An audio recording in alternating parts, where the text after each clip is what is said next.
Vereadores, concordo em gênero e número com o que acabou de falar o colega Velocino Wes. Não devo uma parte, vereador.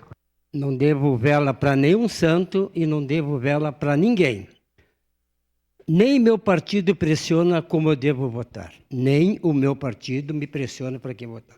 A única pessoa que pressiona, mas em algumas coisas, é minha netinha de 5 anos. Agora, ninguém vai me pressionar o que eu devo fazer, o que eu devo votar. E depois, de repente, não sei se vou ficar muito bem na foto, não sou muito fotogênico. Mas eu queria, aproveitando também, agradecer a reportagem do jornalista Ciro Fabris, meia página sobre um projeto simples, mas útil para nossas árvores. O vereador lança projeto para proteger mudas. É um projeto simples, temos um contato muito grande com o Banco de Materiais de Construção e o SAMAI em conseguirmos arrecadar canos para proteger as nossas árvores. Colega vereador Lucas Caranhato. Obrigado, vereador Camilles. Na verdade, tá tenso hoje, né? Mas vamos falar de um assunto bom aqui.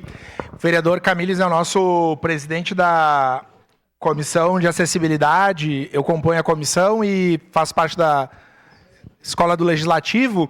E conversamos, né, vereador Camilles? Só antecipar aqui aos colegas vereadores e vereadoras de uma ação que nós estamos fazendo em parceria, não vamos pronunciar, mas que vai ao encontro da acessibilidade aqui dentro da casa, e nós vamos contar com a colaboração de todos os vereadores e vereadoras, no sentido de estar propondo uma formação, né, vereador Camilles, aos nossos assessores, assessoras, aos servidores da casa. Então, acho que vem coisa boa por aí, nessa nossa parceria, mas vai ser fundamental que todos nós, vereadores e vereadoras, nos comprometemos, né, em liberar os nossos assessores e assessoras para uma formação aí no tema da inclusão para a comunidade surda aqui na nossa casa.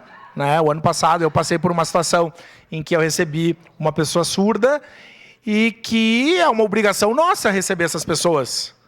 Né? A língua de sinais é uma língua oficial no Brasil. Então a nossa casa precisa estar adaptada e nós e as nossas assessorias minimamente conseguir atender a todos. Então, parabenizar o senhor pela presidência dessa nossa comissão ordinária permanente, que é nova, né?